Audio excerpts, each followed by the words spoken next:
The chamber erupted in chaos as representatives began shouting questions and demands. Chen raised her hand, and quantum ripples silenced every voice. "This isn't a negotiation," she stated clearly. "This is an invitation.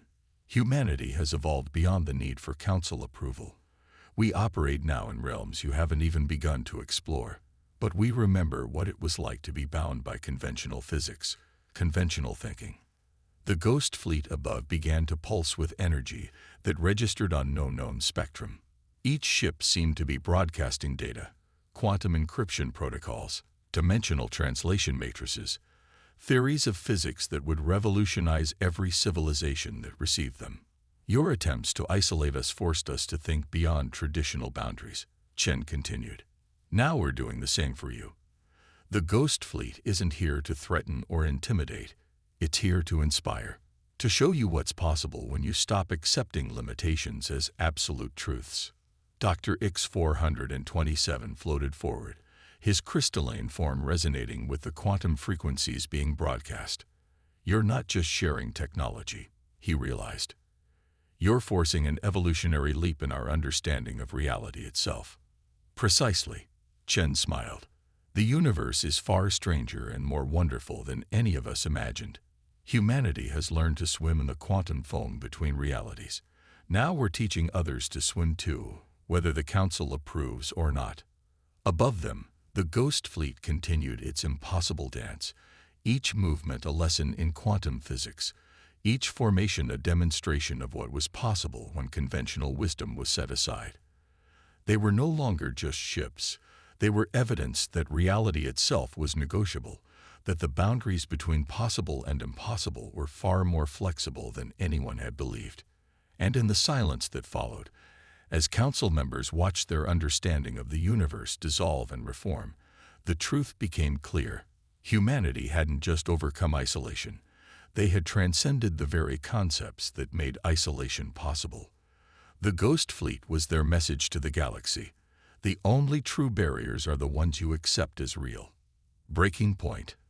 The Galactic Council's emergency session had stretched into its third day when the true scope of humanity's transformation became impossible to ignore. It wasn't just their Ghost Fleet or their quantum technology that had shattered the old paradigms.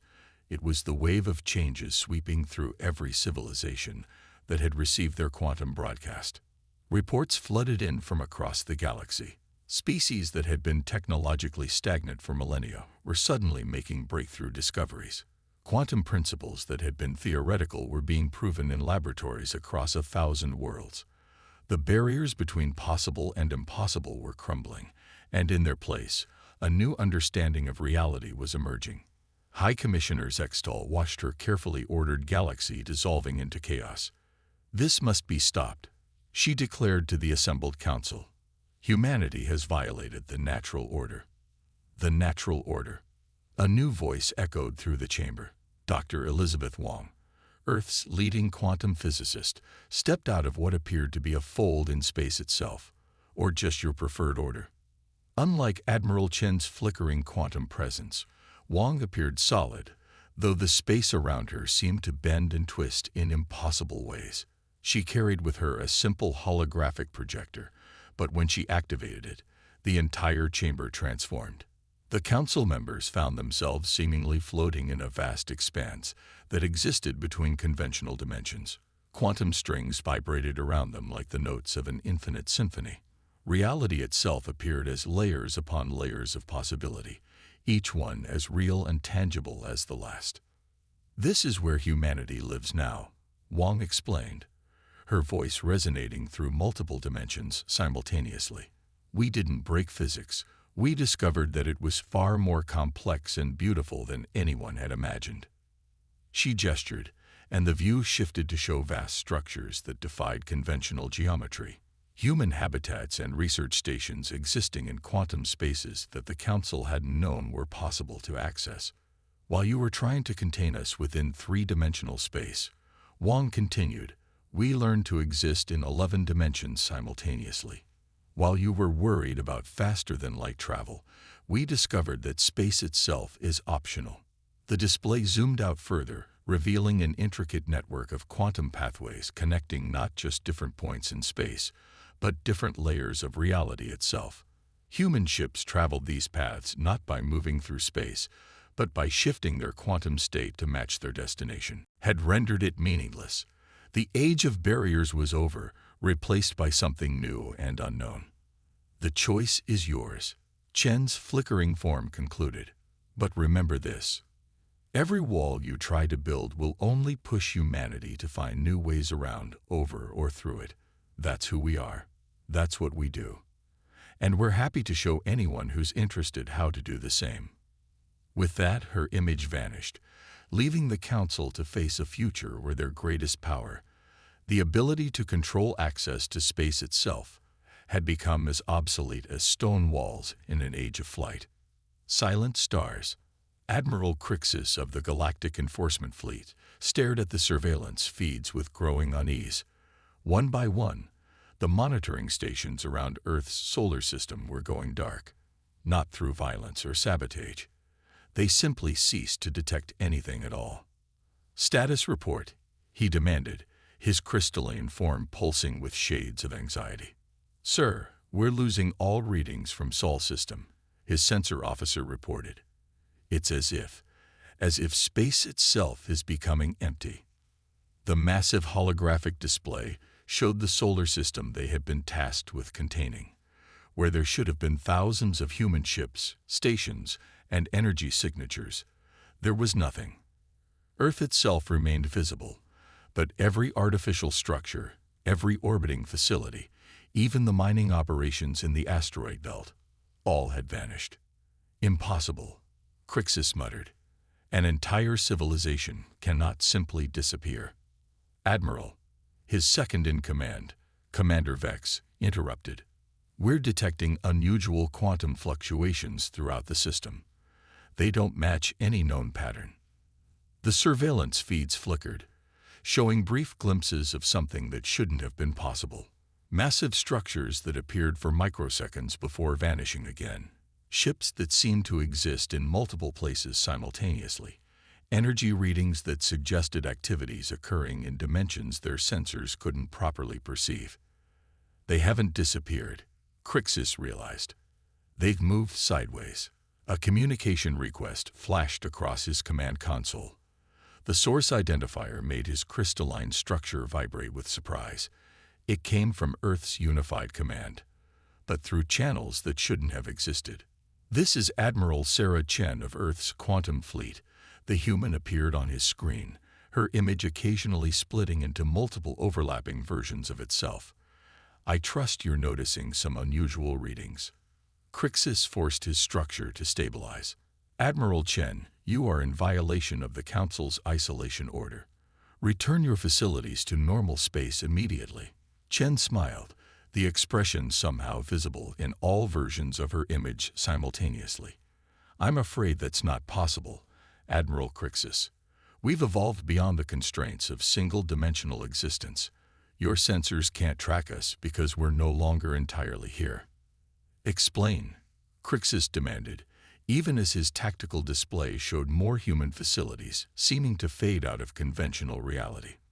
When we realized the Council planned to isolate us, we didn't waste time developing better shields or weapons, Chen explained.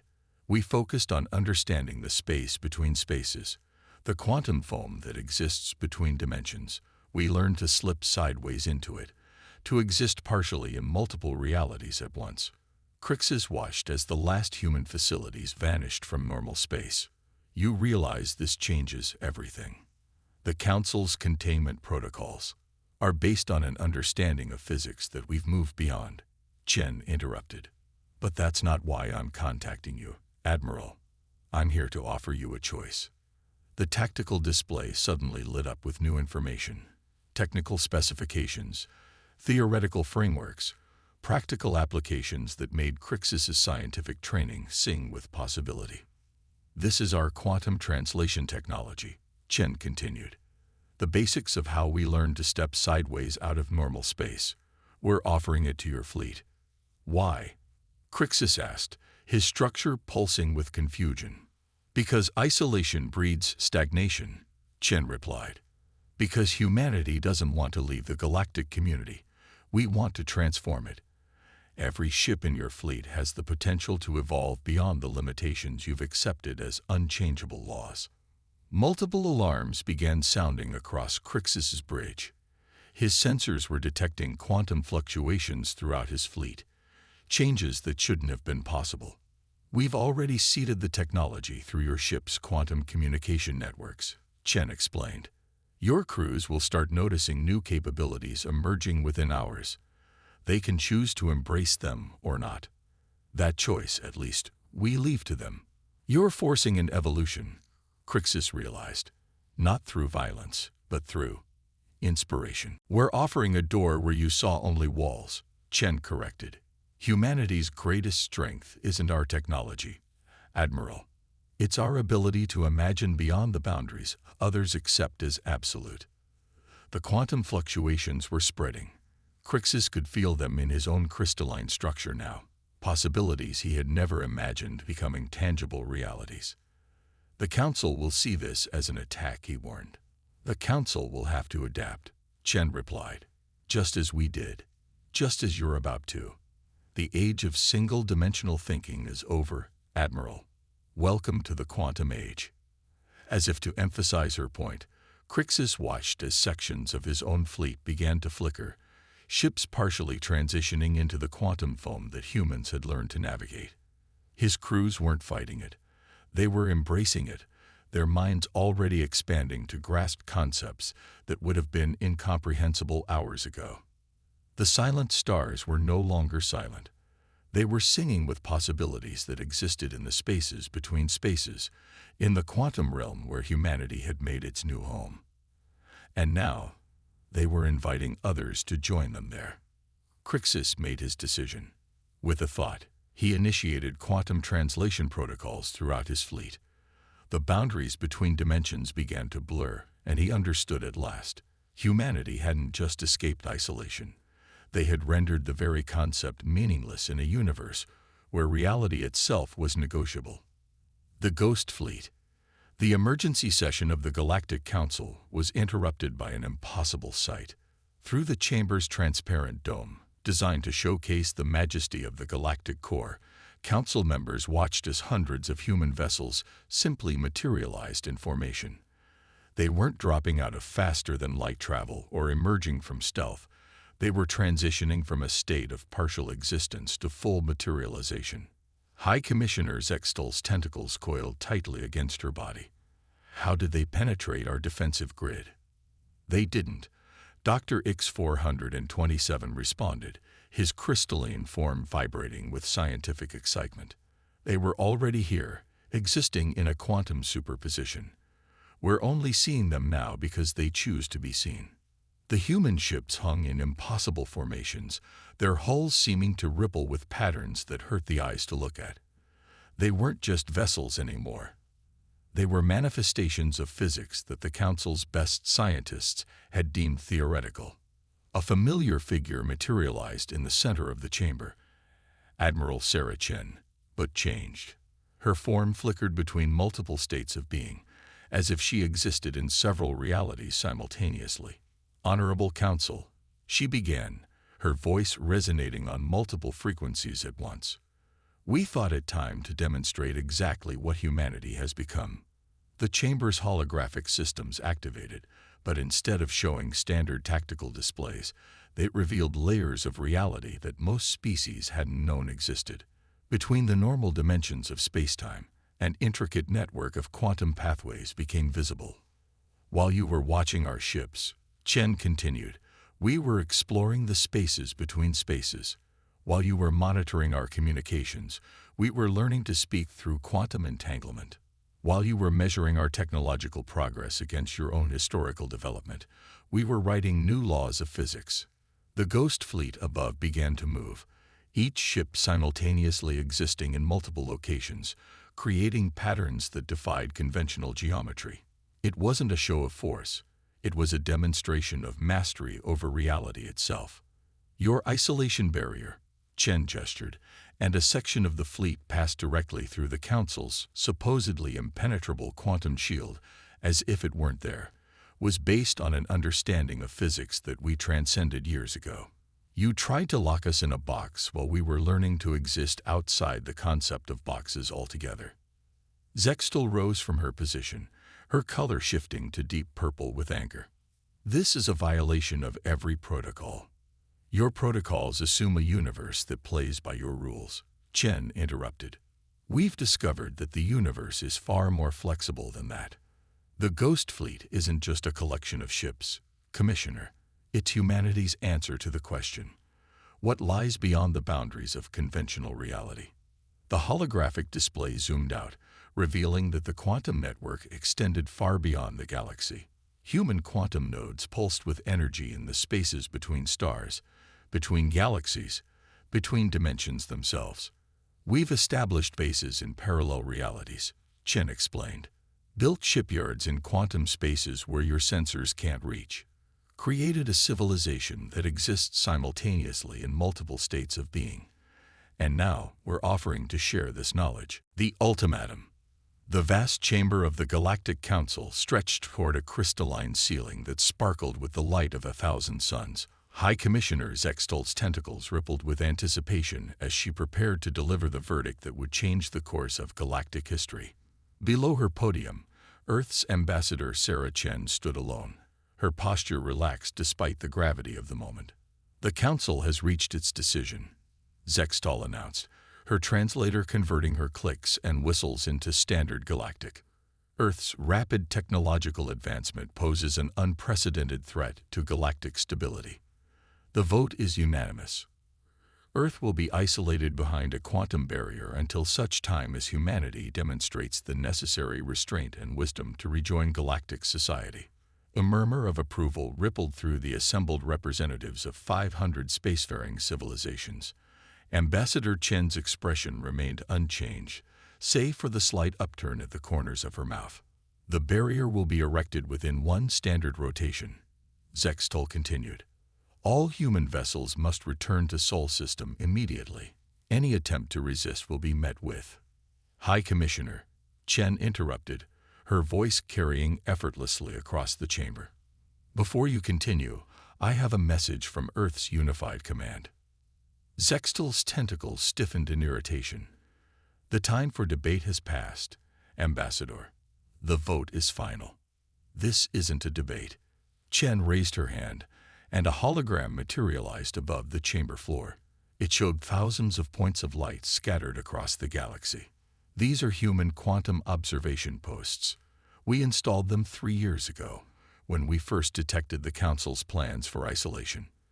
The chamber erupted in shocked whispers. Zextal's skin shifted to a pale green of disbelief. Impossible. Our security was focused on conventional technologies, Chen continued. While you were watching for ships and transmissions, we developed something entirely different. You see, humanity had already faced isolation before, on Earth, between nations. We learned then that walls don't stop ideas. They just force innovation. The hologram shifted, showing complex networks connecting the points of light. These aren't just observation posts. They're quantum entanglement nodes. We've created a network that spans the galaxy, operating on principles your scientists deem theoretical. The Council's chief scientist, a crystalline being named X427, floated forward. Such a network would require energy beyond anything you've achieved. Shen corrected gently. We stopped following your technological roadmap the moment we detected your first surveillance probes. You expected us to climb the same ladder of advancement you did. Instead, we built an elevator. Zextal's tentacles writhed in agitation. Are you threatening the Council, Ambassador? Not at all. I'm informing you that your isolation plan was obsolete before you even voted on it. Humanity isn't confined to normal space anymore. We found ways to exist between the dimensions you know about. The hologram expanded, showing ghostly ships appearing and disappearing across the galaxy. These vessels are already deployed.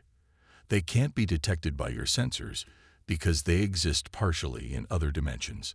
They can't be stopped by your barrier because they don't travel through normal space. "What are your demands?" Zextal asked, her voice trembling slightly. Chen smiled, but there was steel in her eyes. "We don't make demands, High Commissioner. We make choices. Earth chooses to reject the Council's authority to isolate us.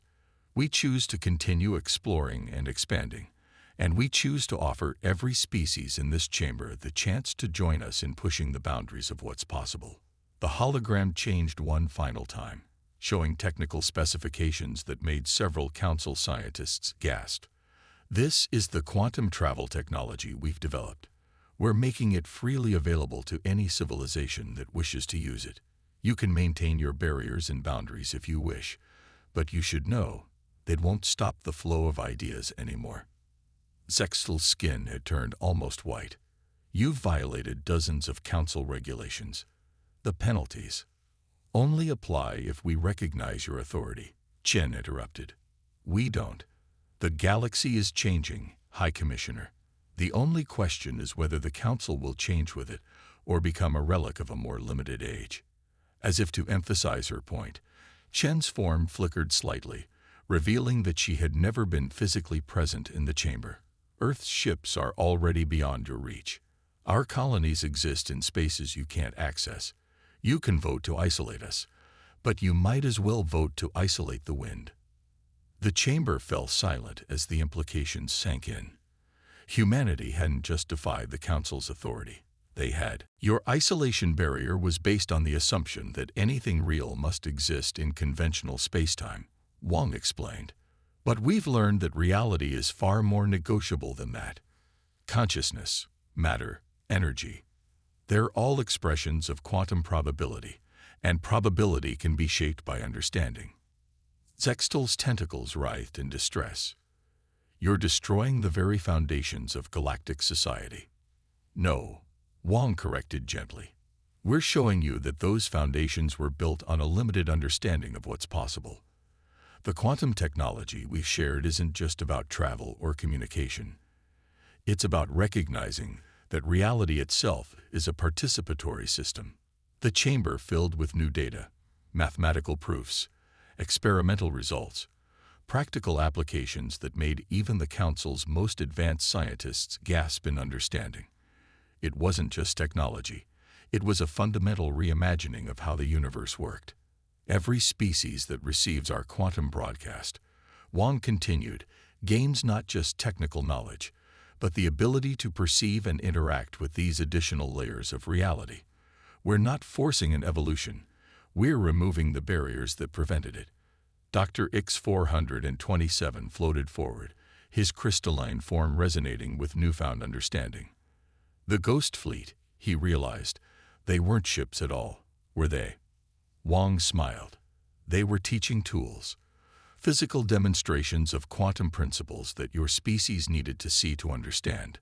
The real breakthrough isn't in the technology. It's in the recognition that reality is far more malleable than anyone suspected." Above them, the quantum layers shifted again, showing civilizations across the galaxy awakening to new possibilities. Ships began appearing in impossible spaces, communications flickered through quantum entanglement, and the rigid boundaries of conventional physics dissolved into a sea of probability and potential. "This is the breaking point," Wang announced, not with triumph but with quiet certainty. "Not of galactic civilization, but of the limitations that have held it back. Humanity didn't just find a way around your isolation barrier. We discovered that all barriers are ultimately illusory." The chamber fell silent as the implications sank in. The Council had tried to contain humanity within the boundaries of conventional spacetime, only to discover that humanity had transcended the very concept of containment.